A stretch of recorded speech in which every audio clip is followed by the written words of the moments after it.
Hey guys, so I decided to do a little video, so it's probably going to be fairly long. Hopefully it's not, but it might be. This is a video response, so to speak, to a message I had received from Stargazer Virgo 87. He was asking me about my path and where I stem my beliefs from. So I spent a good bit of yesterday, last night, and a good bit of this morning trying to put it all together, and I figured I'd just type it up and read it off to you guys, because I found that to be the easiest way, because if I just leave it in my head, I'll forget it. Thoughts will elude me, and I'll forget what I need to say. So I'm going to go ahead and just do this. Sit you guys down on my altar. I'll show you that real fast, and then we'll get started. So, there's the altar. I got a few new things on it. I don't know if you can tell. Let's see here. They're usually on there on my air side, because that's my side. This incense is... yeah, it's my pot. You've seen this before. This is not new. One thing that's new, the feather. I found this feather a couple weeks ago, so I brought it on my altar. That's my tiger's eye. You've seen this before. This is new. This is my... let's see if I can do this here. There we go. It's my Phoenix figurine that I bought off eBay. Before I clear a picture, look at my Twitter. The link, my Twitter name should be on my channel page, but take a look. It's really cool. I'll talk about this in my little spiel that I have. So anyway, so that's there, and then all right, let me put you guys down so we can get started here.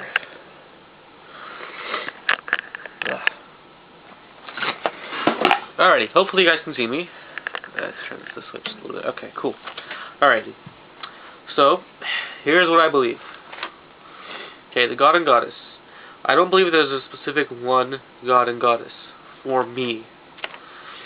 Just the universal God and Goddess. I feel focusing on an individual aspect loses power from the collective. However, I do feel it can be necessary for specific workings. I use the sun and the moon as God and Goddess representations. I also associate the phoenix with the god and the wolf with the goddess, which will probably change, but as of right now, it's the wolf. I do feel if I were to focus on a specific pantheon, it would probably be the Greek gods, because I do have Greek blood in me. My grandma on my mother's side was born there, so she's Greek, so I've always had that connection. I feel that they are not necessarily higher than me. I feel that they are all around me, and their existence exists in everything, male and female respectively. I feel the God and Goddess as protectors and guardians who are able to guide me and provide assistance if I request it, as well as if I don't, show me signs and whatnot. They do that a lot.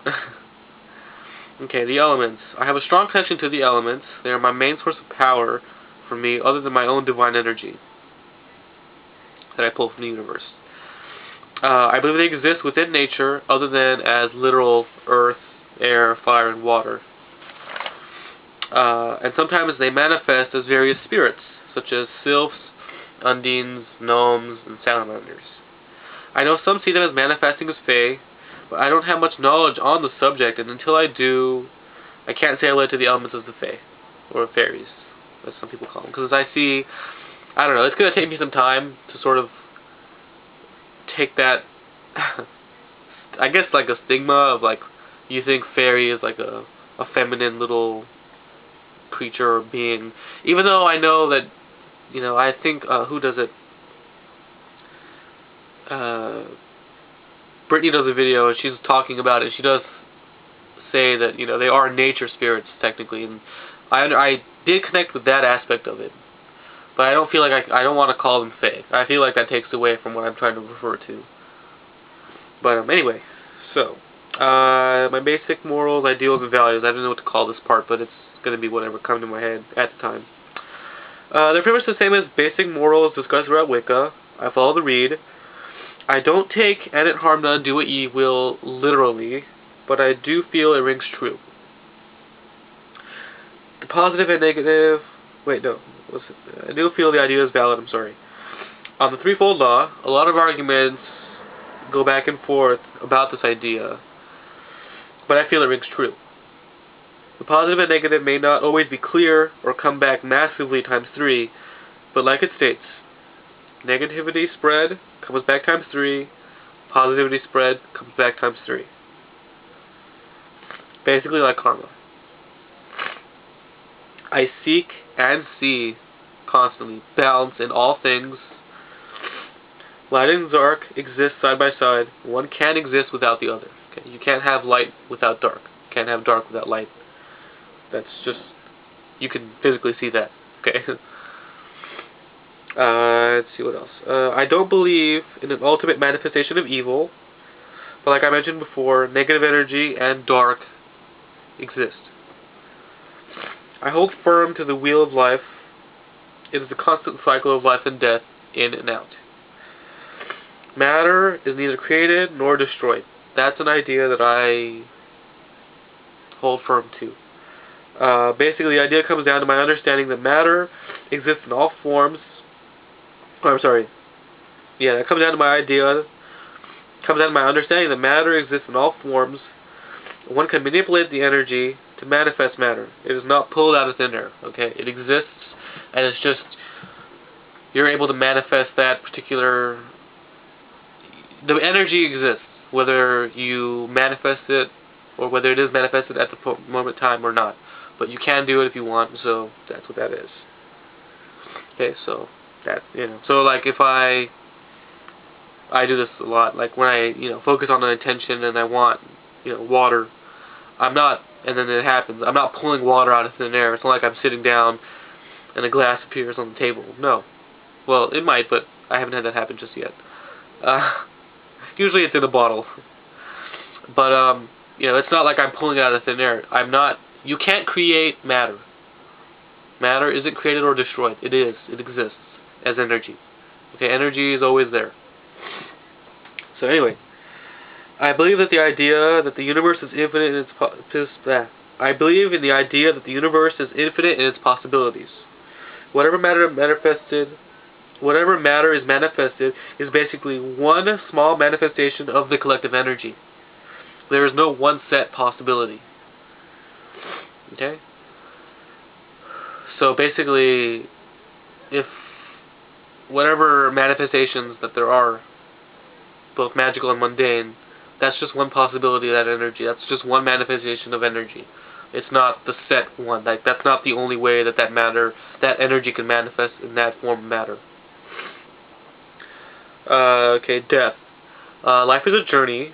It's a chance to learn as much as possible and to experience as much as you can, as well as pass it on. Your physical body is a vessel for your spirit or your soul, whatever you guys want to call it. Once you have learned, experienced, or passed on all that you are meant to at this moment in time, you die, and your soul moves either forward or backward, depending on the situation. And that's pretty self-explanatory in terms of, if you've moved forward or backward, that's pretty easy to understand. If you don't understand, ask me later and I'll explain it. Where am I? I also think that the age at which one dies reflects how long it took for your spirit or your soul to learn, experience, and pass on what they had learned and experienced to others. This doesn't mean that I think life and death is predetermined. I feel that we all have potential to reach the highest point before passing, but sometimes we arrive at the destination early. The web of life also plays a key role.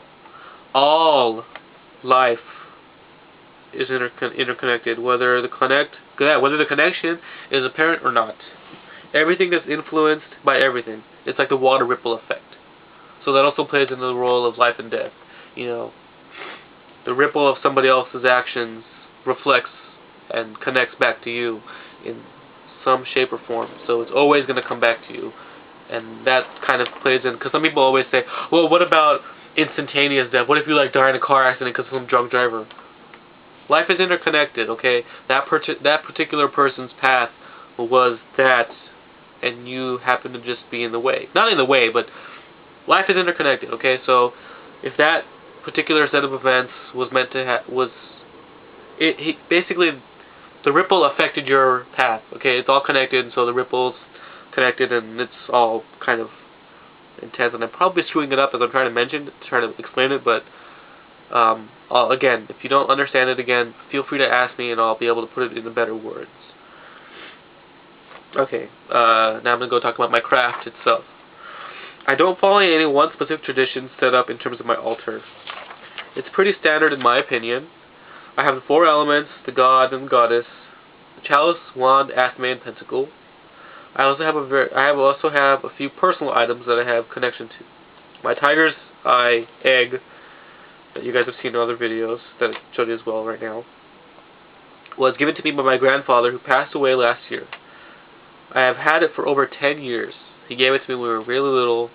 I got one, and my older cousin got one as well. I don't know if he still has it. I doubt it. It provides me with courage, clarity, and focus. It is a constant reminder that my ancestors are always watching over me. I'm sorry that I'm stuffed up, but I'm having a hard time talking because I'm kind of getting sick, and my nose is stuffed. Anyway. Various crystals are arranged on my altar, at least 3 at all times. And usually, the tiger's eye is always there. Amethyst is always there, and so is quartz, clear quartz. Those are almost always on my altar, at all times. You know, at the very least, the tiger's eye will always be there. But those 3 are generally almost always on my altar. It's like an emergency situation, I've got the tiger's eye, or clear quartz. Let's see what else. I also have a phoenix on my altar, which is sort of my totem animal. It is a symbol of the circle of life, the cycle of life, the fire within, and soaring into the sky. I don't think it's a before I get into that, actually, you know what? So yeah, another reason is for the phoenix. I've always had a strong connection to the phoenix. I had a dream a long time ago where I was at I believe it was at my elementary school, but I was older. And I had, one second, let me check what time it's at. I'm at, time am I at? Okay, I gotta wrap that up. That'll be another video. I have 2 minutes. Okay. Okay, I don't think it's appropriate to cast a love spell. By that I mean I will never cast a spell of any kind to force love to happen. I may do a spell to attract love to me, but not a specific person. I don't curse people, but I may curse an object for protective purposes. Other than that, I generally use my best judgment and intuition regarding other acts of magic. I do believe that spell work of any kind is an aid and still requires physical work on my part in order for success. That's pretty easy to understand. I think that'll probably went without saying, but I feel like it's important to mention for those who are new to the craft or are unsure about the effectiveness of spells. Because you get a lot of people who try spells and they think, okay, if I just do it, it'll work. You know, do a spell for luck or get a job, that's it, it'll just happen. No, you need to actually go out and do something. It's an aid. The spell is an aid. Let's see. I think that probably went. Oh no, I said that already. Okay. Intention is key. Items, both magical and mundane, all have the potential for work. It is up to the individual to put forth the proper intent and work in order to be successful. So I hope that I've covered all the questions about my path. If I missed anything or you would like clarification, feel free to message me, and I will get back to you quickly. I usually get it back to people within the same day because I have my phone with me, so I get, you know, instant email access and YouTube access occasionally. So if I ever miss anything, feel free to let me know. That's going to be it for right now because I'm cutting this short because I'm probably out of time now. So blessed be, and see you guys later.